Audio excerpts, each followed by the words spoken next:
विचारों के मायाजाल से निकलने का रास्ता।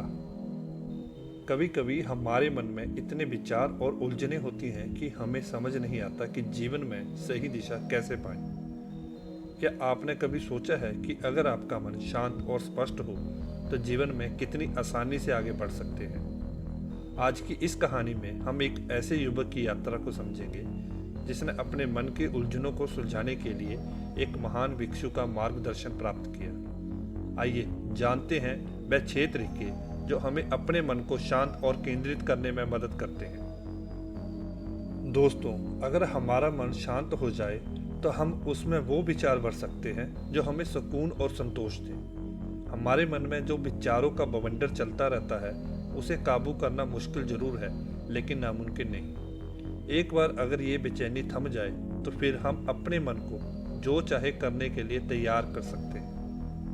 इसलिए अगर आप अपने मन की अशांत आवाज को काबू में लाना चाहते हैं तो इस कहानी को अंत तक जरूर सुनिए। किसी शहर में एक नौजवान रहता था जिसका नाम सूर्य था। उसे एक बड़ी समस्या थी, उसका मन हर समय भटकता रहता था। उसके मन में हमेशा नकारात्मक विचार घूमते रहते थे। उसके मन में शांति कभी नहीं थी। जब भी वह किसी काम को सोचकर करने जाता तो कुछ और ही करने लगता।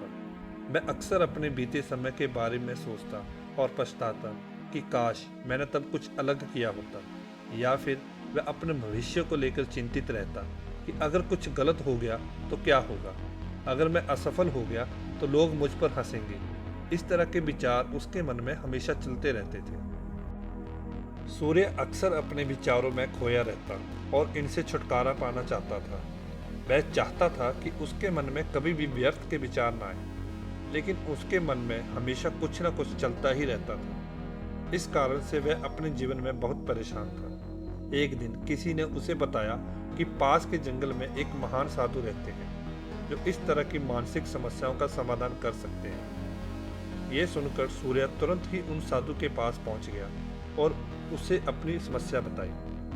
यह सुनकर सूर्य तुरंत ही उस साधु के पास पहुंच गया और अपनी समस्या बताई। साधु ने उसकी बातें ध्यान से सुनी और पूछा, तुम मुझसे क्या जानना चाहते हो? सूर्य ने जवाब दिया, गुरुदेव, मैं अपने मन को शांत और खाली करना चाहता हूँ। मैं आपसे जानना चाहता हूँ कि ये कैसे किया जा सकता है। मेरा मन हर वक्त विचारों से भरा रहता है और मैं किसी एक बात पर ध्यान नहीं लगा पाता। इसी कारण से मेरे हर काम में परेशानी आती है। साधु ने कहा, किसी भी समस्या का हल तभी मिलता है जब हम उसकी जड़ तक पहुंचते हैं और उसे अच्छी तरह समझते हैं। फिर साधु ने आगे कहा, जिस मन को तुम खाली करना चाहते हो, क्या तुमने उसे सही मायने में कभी समझा है? सूर्य ने उत्तर दिया, गुरुदेव, मैंने मन को समझने की बहुत कोशिश की है, लेकिन जितना मैं इसे समझना चाहता हूँ वह उतना ही रहस्यमय हो जाता है। फिर साधु ने उसे एक घड़ा दिया और कहा, इस घड़े में छोटे छोटे पत्थर भरकर लाओ। सूर्य ने वैसा ही किया और घड़े को पत्थरों से भरकर साधु के पास रख दिया। साधु ने कहा, इस घड़े को अपने मन समझो और इन पत्थरों को अपने विचार। अब इस घड़े में और पत्थर डालने की कोशिश करो। सूर्य ने और पत्थर डालने की कोशिश की, लेकिन घड़ा पहले से ही भरा हुआ था, इसलिए बाकी पत्थर नीचे गिरने लगे। साधु ने कहा, देखो, अब इस घड़े में और पत्थर नहीं आ सकते क्योंकि यह पहले से ही भरा हुआ है। अगर तुम्हें और पत्थर डालने हैं तो पहले से भरे हुए पत्थरों को निकालना होगा। यह सुनकर सूर्य समझ गया कि साधु क्या कहना चाहते हैं और उसने कहा, गुरुदेव, हमें अपने मन को विचारों से खाली करना चाहिए। साधु मुस्कुराए और बोले, पहले मेरी बात पूरी सुन लो, उसके बाद मन को खाली करने की सोचना। फिर साधु ने कहा, हमारा मन इस घड़े के ठीक विपरीत है। घड़े को तुम पत्थरों से भर सकते हो, लेकिन मन को विचारों से नहीं। मन तो हमेशा खाली रहता है। सूर्य ने थोड़ी उलझन में कहा, गुरुदेव, अगर मन खाली रहता है तो फिर हमें इसे खाली करने की क्या जरूरत है? साधु ने कहा, इस घड़े से एक एक करके पत्थरों को बाहर निकालो। सूर्य ने वैसा ही किया और अंततः घड़ा खाली हो गया। साधु ने कहा, देखो, जब तुमने एक एक करके पत्थरों को बाहर निकाला तो घड़ा खाली हो गया। अब तुम इसमें नए पत्थर डाल सकते हो या फिर इन्हीं पत्थरों को दोबारा भर सकते हो, चाहे पूरा घड़ा भरो या आधा। सूर्य ने कहा, गुरुदेव, मैं समझ गया हूँ कि मुझे अपने मन को भी इसी तरह खाली करना है, लेकिन घड़े को खाली करना आसान है, मन को कैसे खाली किया जाए? फिर साधु ने कहा, इस घड़े में एक पत्थर डालो और दो पत्थर निकालो। यह सुनकर सूर्य ने पूछा, गुरुदेव, ये कैसे हो सकता है? जब इस घड़े में एक पत्थर होगा तो एक ही पत्थर निकलेगा, दो पत्थर कैसे निकालूंगा? साधु मुस्कुराए और बोले, अगर ऐसा नहीं हो सकता तो ऐसा करो कि इस घड़े में एक पत्थर डालो और चार पत्थर निकालो। यह सुनकर सूर्य ने कहा, महाराज, ये कैसे संभव है? यह घड़ा कोई जादुई चीज तो नहीं है कि एक पत्थर डालो और दो तीन पत्थर निकाल लो। फिर साधु ने समझाया, यह घड़ा तो जादुई नहीं है, लेकिन तुम्हारा मन जरूर चमत्कारी है। जब तुम अपने मन से एक विचार निकालते हो तो उसके साथ दो और विचार आते हैं। जब तुम उन दो विचारों पर ध्यान देते हो तो चार और विचार प्रकट हो जाते हैं। इस तरह से विचारों की एक लंबी श्रृंखला बन जाती है और तुम एक के बाद एक विचारों के जाल में फंसते चले जाते हो। मिट्टी का घड़ा तो पत्थरों से भर जाएगा, लेकिन तुम्हारा मन कभी नहीं भरता। वो हमेशा खाली रहता है, लेकिन उसमें भटकाव बना रहता है। यह मन की माया है, जहाँ सब कुछ होते हुए भी कुछ नहीं होता। सूर्य ने कहा, गुरुदेव, मैं आपकी बात समझ रहा हूँ, लेकिन क्या मैं हमेशा इसी विचारों के जाल में फंसा रहूंगा? क्या इस माया से बाहर निकलने का कोई रास्ता नहीं है? साधु ने जवाब दिया, इस घड़े में आधे पत्थर भर दो। युवक ने ऐसा ही किया। फिर साधु ने कहा, अब इसमें से एक पत्थर चुनो और उसे तराश कर एक छोटी मूर्ति बना दो। सूर्य ने एक पत्थर निकाला और उसे तराशना लगा, लेकिन उसे लगा कि पत्थर ठीक नहीं है। फिर उसने दूसरा पत्थर निकाला, लेकिन वह भी उसे ठीक नहीं लगा। उसने तीसरा पत्थर निकाला, लेकिन उसे वह भी पसंद नहीं आया। इस तरह से उसने घड़े के सारे पत्थर निकाल दिए। साधु ये सब बड़े ध्यान से देख रहे थे। फिर उन्होंने कहा, जो पहला पत्थर तुमने निकाला था उसे यह सोचकर तराशो कि उसके बाद तुम्हारे पास और कोई पत्थर नहीं है, बस यही एक पत्थर तुम्हारे पास है। सूर्य ने गुरु की बात मानी और उस एक पत्थर को तराशना शुरू किया। आखिरकार उसने एक बहुत ही सुंदर मूर्ति बनाई और उसे गुरु को भेंट किया। गुरु ने कहा, जब तुम्हारे पास कोई और विकल्प नहीं बचता, तब तुम अपने सभी प्रयासों को उसी एक विकल्प में लगा देते हो और उसे सबसे बेहतरीन बना देते हो। लेकिन जब हमारे पास बहुत सारे विकल्प होते हैं तो हम किसी एक को चुन नहीं पाते और ना ही उस पर ध्यान केंद्रित कर पाते हैं। हमारा मन भी एक विचार के साथ हजारों विकल्प खोल देता है और हम मुख्य विचार को छोड़कर उन्हीं फालतू विचारों में उलझ जाते हैं। सूर्य ने कहा, गुरुदेव, अब मैं आपकी बातों को अच्छी तरह समझ गया हूँ, लेकिन अब मुझे क्या करना चाहिए? कृपया मेरा मार्गदर्शन करें। साधु ने जवाब दिया, मन को साफ और शांत रखने का कोई एक दिन का काम नहीं है। यह एक लंबी प्रक्रिया है। क्या तुम इसके लिए तैयार हो? सूर्य ने कहा, जी गुरुदेव, मैं तैयार हूँ, चाहे यह प्रक्रिया कितनी भी लंबी क्यों ना हो। फिर साधु ने कहा, मन को शांत रखने के लिए कुछ तरीकों का अपनाना होगा। आओ उन्हें एक एक करके समझते हैं।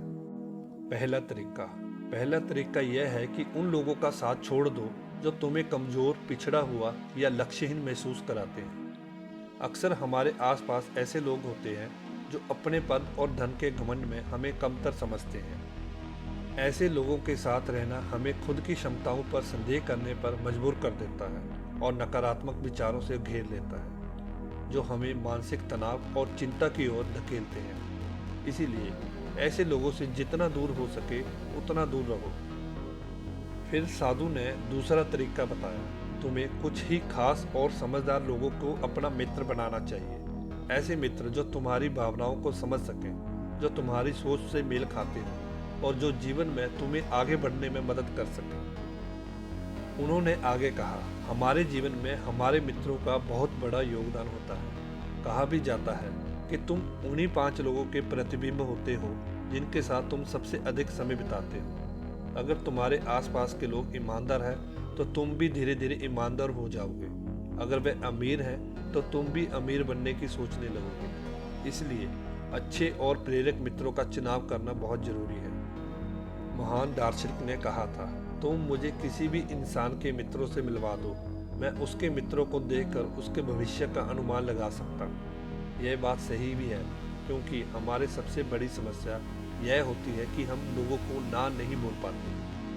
हम उन लोगों के साथ भी समय बिताते हैं जिन्हें हम पसंद नहीं करते और जो हमें नकारात्मकता की ओर धकेलते हैं। इसीलिए सबसे पहले हमें अपनी ज़िंदगी में उन लोगों का ना कहना सीखना चाहिए जो हमें लगता है कि हमारे जीवन को नकारात्मक रूप से प्रभावित करते हैं। अगर यह लोग हमारी ज़िंदगी में ना हों तो शायद हम ज़्यादा खुश रह सकते हैं। साधु आगे कहते हैं, तीसरा तरीका यह है कि तुम अपना अतीत नहीं बदल सकते, लेकिन अपना भविष्य अवश्य बदल सकते हो। इसीलिए पूरी तरह से वर्तमान में रहते हुए उन चीज़ों और कामों पर ध्यान दो जो तुम्हारे नियंत्रण में है, जिन्हें तुम आज या अभी कर सकते हो। साधु कहते हैं, मेरी एक बात हमेशा याद रखना, केवल वर्तमान में रहकर ही भविष्य को बेहतर बनाया जा सकता है, अतीत में रहकर नहीं। इसीलिए वर्तमान में जीने की आदत डालो। चौथा तरीका यह है कि तुम स्वस्थ और पौष्टिक भोजन करो। हमारा शरीर ऊर्जा से चलता है और जैसे खाना हम खाते हैं वैसे ही ऊर्जा हमारे शरीर को मिलती है। अगर हमारा शरीर स्वस्थ नहीं रहेगा तो हमारा मन भी स्वस्थ नहीं रह सकता। जब शरीर कमजोर और बीमार होता है तो मन में कई नकारात्मक विचार आते हैं। स्वस्थ शरीर में ही स्वस्थ दिमाग का वास होता है, इसीलिए शरीर को स्वस्थ और मजबूत रखना हमारी जिम्मेदारी है। साधु कहते हैं, पांचवा तरीका यह है कि रोज ध्यान करो। ध्यान करने का सबसे उपयुक्त समय सुबह या फिर रात का सोने से पहले होता है, लेकिन अगर तुम्हें ध्यान में गहरा जाना है तो रात का समय सबसे उपयुक्त है। रात में सोने से पहले ध्यान करने से नींद में भी सुधार होता है और नींद गहरी आती है। उन्होंने आगे बताया, ध्यान करने के लिए तुम अपनी सांसों पर या फिर मन में उठने वाले विचारों पर ध्यान केंद्रित कर सकते हो। विचारों पर ध्यान केंद्रित करने से ध्यान करने का अधिक फायदा होता है, क्योंकि इससे गहरे ध्यान में आसानी से उतरा जा सकता है। अगर तुम ध्यान नहीं कर सकते तो रोज खुद के साथ अकेले समय बिताओ। अपने व्यवहार को समझने की कोशिश करो और देखो कि मन में किस तरह के विचार उठ रहे हैं और क्यों उठ रहे हैं। साधु आगे बताते हुए कहते हैं, छठा तरीका है कि तुम नए नए स्थानों पर घूमने जाओ, क्योंकि एक पुरानी कहावत है, एक लंबी यात्रा 100 किताबों के बराबर ज्ञान देती है। गौतम बुद्ध ने भी अपने जीवन काल में 9 महीने लगातार भ्रमण किया था।